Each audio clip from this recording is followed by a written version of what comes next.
محترم صدر محفل، ہیڈ ٹیچر صاحب، معزز اساتذہ کرام، مہمانان گرامی اور عزیز ساتھیوں، السلام علیکم۔ مجھے آج جس موضوع پر لب کشائی کا موقع ملا ہے اس کا عنوان ہے یتیم کی کفالت۔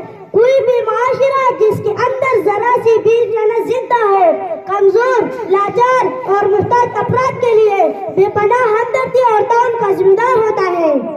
اور پھر اسلامی معاشرہ جس کی بنیاد ہی وہی ہے، شفقت اور اصرار پر رکھے گئے ہیں۔ حقیقتاً اسلامی معاشرہ ہر کمزور کے لیے دارالامان ہے، اور پھر یتیم جیسا بھی بس اور ناتوا پر انسانیت میں سب سے زیادہ اہتمام، عنایت، شفقت اور ہمدردی کا مستحق ہے۔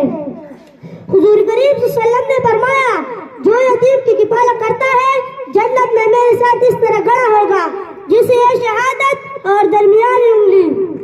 سامعین ذی وقار،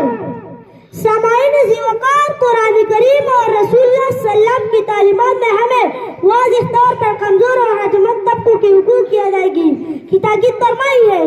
اس طرح اگر کوئی یتیم کی ظلم اور زیادتی کرتا ہے تو اس بارے میں اللہ تعالیٰ کا ارشاد ہے، جو لوگ ناحق سے یتیموں کا مال کھا جاتے ہیں تو وہ اپنے پیٹ میں آگ بھر رہے ہیں اور عنقریب وہ دوزخ میں جائیں گے۔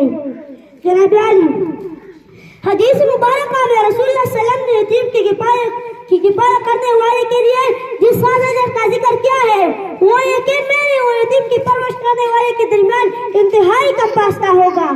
اس لیے ہمیں چاہیے کہ ہم بھی یتیم کر کے جنت میں اعلیٰ مقام حاصل کر سکیں۔ اللہ تعالی ہم سب کو ان حقیقتوں پر یقین کامل نصیب فرمائے، آمین۔ اللہ تعالی ہم سب کا حامی و ناصر ہو۔ والسلام۔